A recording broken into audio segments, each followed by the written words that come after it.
ಬೆಳಗಾವಿ ಜಿಲ್ಲೆಯ ರಾಯಭಾಗ ತಾಲೂಕು ಸಂಶುದ್ದಿ ಗ್ರಾಮದ ಅನೇಕ ರೈತರಿಗೆ ತೋಟಗಾರಿಕೆ ಇಲಾಖೆಯಲ್ಲಿ ನೆಟ್ ನೆರಳು ಹೊದಿಕೆ ವಿಚಾರದಲ್ಲಿ ಭ್ರಷ್ಟಾಚಾರ ಮಾಡಿದ್ದಕ್ಕಾಗಿ ರೈತರು ತೋಟಗಾರಿಕೆ ಇಲಾಖೆ ಮುಂದೆ ಹೋರಾಟವನ್ನ ಮಾಡ್ತಿದ್ದಾರೆ. ಅನೇಕ ಬಾರಿ ಅವರ ಮೇಲೆ ಕೇಸ್ ಮಾಡಿದ್ರು ಕೂಡ ಹಣದ ಆಮಿಷದಲ್ಲಿ ಹೊರಗಡೆ ಬಂದು ಮತ್ತೆ ಅದೇ ಕೆಲಸ ಮಾಡ್ತಿದ್ದಾರೆ ಎಂದು ರೈತ ಸಂಘಟನೆ ರೊಚ್ಚಿಗಿದ್ದು ಮತ್ತು ಭ್ರಷ್ಟಾಚಾರ ಮಾಡಿದ ಅಧಿಕಾರಿಯನ್ನ ತಕ್ಷಣ ಸಸ್ಪೆಂಡ್ ಮಾಡಬೇಕು ಅಂತ ರೈತರು ಪ್ರತಿಭಟನೆಯನ್ನ ಮಾಡ್ತಿದ್ದಾರೆ. ಕರ್ನಾಟಕ ರಾಜ್ಯ ರೈತ ಸಂಘ ಹಾಗೂ ಹಸಿರು ಸೇನೆ ರಾಜ್ಯಾಧ್ಯಕ್ಷರು ಆದ ಶರಣಪ್ಪ ದೊಡ್ಡಮನಿ, ಯುವ ಘಟಕ ರಾಜ್ಯಾಧ್ಯಕ್ಷರು ಆದ ಫಯಾಜ್ ಮೈಸೂರು, ಚಿನ್ನಪ್ಪ ಪೂಜಾರಿ, ಕುರುಬೂರು ಶಾಂತಕುಮಾರ್ ಹಾಗೂ ರಮೇಶ್ ಲಂಬಾಣಿ ರೈತರು ಭಾಗಿಯಾಗಿದ್ರು. Ramesh Lambani, news be alert, Belagavi. 24,000 ರೂಪಾಯಿ ಹಣವನ್ನ ₹1 ಬರಲಾರ್ದೇನೆ ಅದನ್ನ ಲಪಟಾಯಿಸಿ ಎತ್ತಿ ಹಾಕೊಂಡು ಮತ್ತೆ ಆ ಹಾಕಿದಂತ ನೆರಳಿನ ಪರದೆಯನ್ನು 1 ತಿಂಗಳೊಳಗೆ ಆಗಿ ಬಿಲ್ ಆದ ಕೂಡಲೇ ಮತ್ತೆ ಅದನ್ನ ಕಿತ್ಕೊಂಡು ಹೋಗಿದಾರ. ಹೌದನ್ರಿ? ಅದನ್ನ ತಗೊಂಡು ಹೋಗಿದಾರ. ಅದು ಸುಮಾರು 13 ರಿಂದ 14 ಲಕ್ಷ ರೂಪಾಯಿ ಮೆಟೀರಿಯಲ್ ಇರ್ತಾ ಇದೆ. ಅದನ್ನು ಕಿತ್ಕೊಂಡು ಹೋಗಿದ್ದಾರೆ. ಹೊಳ್ಳಿ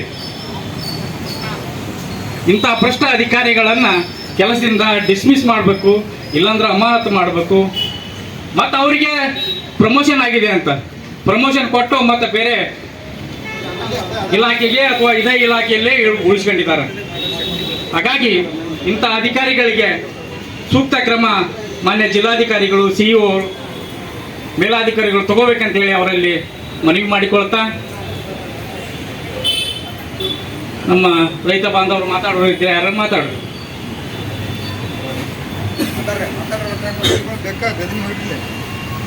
ಏನು ಇವತ್ತಿನ ದಿನ ನಾವೆಲ್ಲ ತೋಟಗಾರಿ ಇಲಾಖೆಗೆ ಬಂದಿಲ್ಲಿ ಸೇರಿದ್ದೀವಿ, ಇದು ನಮ್ಮ ದುರಂತವೇ ಸರಿ.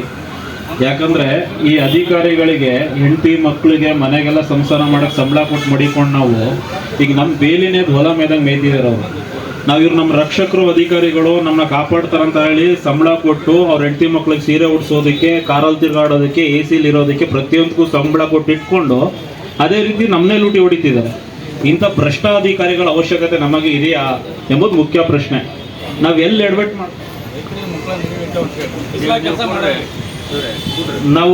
ಎಲ್ಲಿ ಎಡವಟ್ ಮಾಡ್ಕೊಳ್ತಾ ಇದೀವಿ ಅಂತ ಹೇಳಿದ್ರೆ, ಕೇವಲ ರೈತರು ಅಂತ ಹೇಳಿದ್ರೆ ಕೃಷಿ ಇಲಾಖೆ, ತೋಟಗಾರಿ ಇಲಾಖೆ, ಕೆಲವೊಂದು ಭ್ರಷ್ಟ ಅಧಿಕಾರಿಗಳ ವಿರುದ್ಧ ಹೋರಾಟ ಮಾಡಬೇಕಾದ್ರೆ ನಮ್ಮ ಪರಿಸ್ಥಿತಿ ಯಾವ ಮಟ್ಟಕ್ಕೆ ಬಂದಿದೆ ಅಂದ್ರೆ, ರೈತರಿಗೆ ಪ್ರಶ್ನೆ ಮಾಡ್ತಾರೆ, ನಿಮ್ಗೂ ಇದಕ್ಕೆ ಸಂಬಂಧ ಏನು ಅನ್ನೋ ಪ್ರಶ್ನೆ ಮಾಡೋ ಮಟ್ಟಕ್ಕೆ ಬಂದಿದ್ದಾರೆ ಅವರು. ಏನಕ್ಕಂದ್ರೆ ಈಗ ಗ್ರಾಮ ಪಂಚಾಯತಿಲಿ ಹೋಗಿ ಕೇಳಿದ್ರೆ ನಿಮ್ಗೂ ಇದಕ್ಕೆ ಸಂಬಂಧ ಏನು ಅಂತಾರೆ, ಚರಂಡಿ ವಿಚಾರ ಕೇಳೋಕೆ ನಿಮ್ಗೂ ಇದಕ್ಕೆ ಸಂಬಂಧ ಏನು ಅಂತಾರೆ. ಅಂದ್ರೆ ರೈತರು ಶಾಲಾಗ್ತಾವ ಅಂದ್ರೆ ಕೇವಲ ನಾವು ಭತ್ತ, ಗೊಬ್ಬರ ಇದ್ರ ಬಗ್ಗೆ ಮಾತಾಡ್ಬೇಕು ಅಂತಾರೆ. ಇದನ್ನ ತಿದ್ಕೋಬೇಕಂದ್ರೆ ನಾವು ಮೊದಲು ಏನ್ ಮಾಡ್ಬೇಕಂತ ಹೇಳಿದ್ರೆ, ನಮ್ಮ ಪಂಚಾಯತಿ ಲೆವೆಲ್ ಇಂದಾನೆ ನಮ್ ಕೆಲಸ ಪ್ರಾರಂಭ ಮಾಡ್ಬೇಕು. ಅಲ್ಲಿ ಒಬ್ಬ ಅಧಿಕಾರಿಗೆ ನಾವು ಸರಿಯಾದ ರೀತಿಯಲ್ಲಿ ರೆಡಿ ಮಾಡ್ಕೊಂಡು ಬಂದ್ರೆ ಇಂಥ ದುಷ್ಟ ಅಧಿಕಾರಿಗಳು ಸಿಗೋದಿಲ್ಲ ನಮ್ಗೆ. ಇವ್ರು ಏನ್ ಮಾಡ್ತಾ ಇದಾರೆ, ಈಗ ನಾವು ಪ್ರಶ್ನೆ ಮಾಡೋರು ಕಡಿಮೆ ಆಗಿದೀವಲ್ಲ, ಈಗ ಈ 3 ಜನ ಮಾತ್ರ ಆಗಿದೆ ಅಂತ ನಾವು ಸುಮ್ಮನೆ ಅದಷ್ಟು ಇನ್ನೂ ಸಾಕಷ್ಟು ಸಿಗ್ಬಹುದು.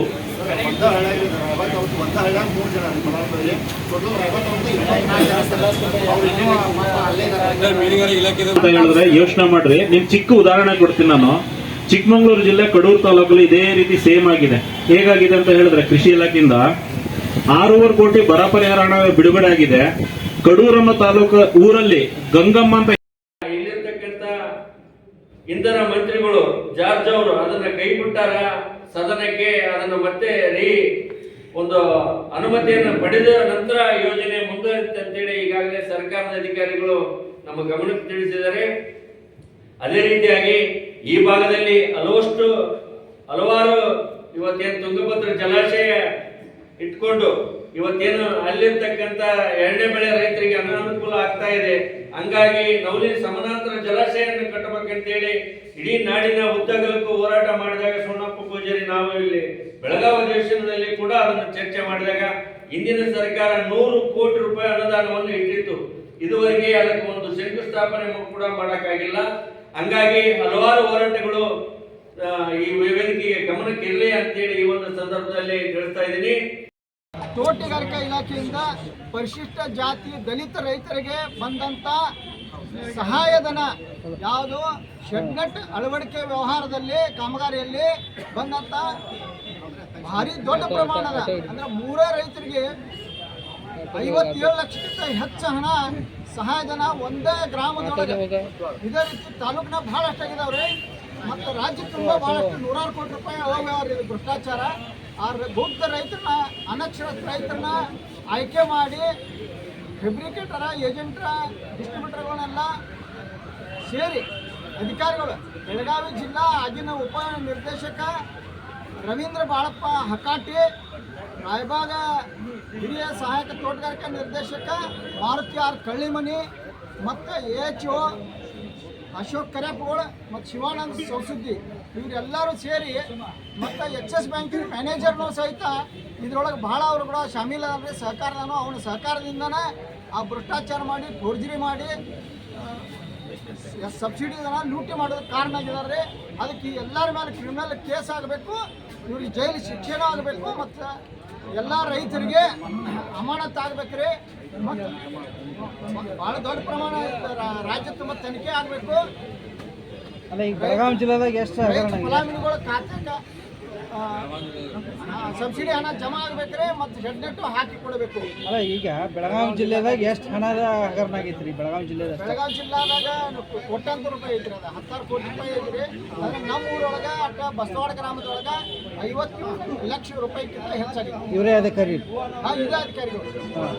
ಈಗ ಏನು ಕಂಪ್ಲೇಂಟ್ ಆಗಿತ್ತು, ಏನು ಕ್ರಮ ಆಗಲಿಲ್ಲ? ಕಂಪ್ಲೇಂಟ್ ಮಾಡಿರೋ ಸಹಿತ ಡಾಮಿನಲ್ಲಿ ಕಂಪ್ಲೇಂಟ್ ತಗೊಂಡಾರ್ರಿ, LPT ಮಾಡಿರು.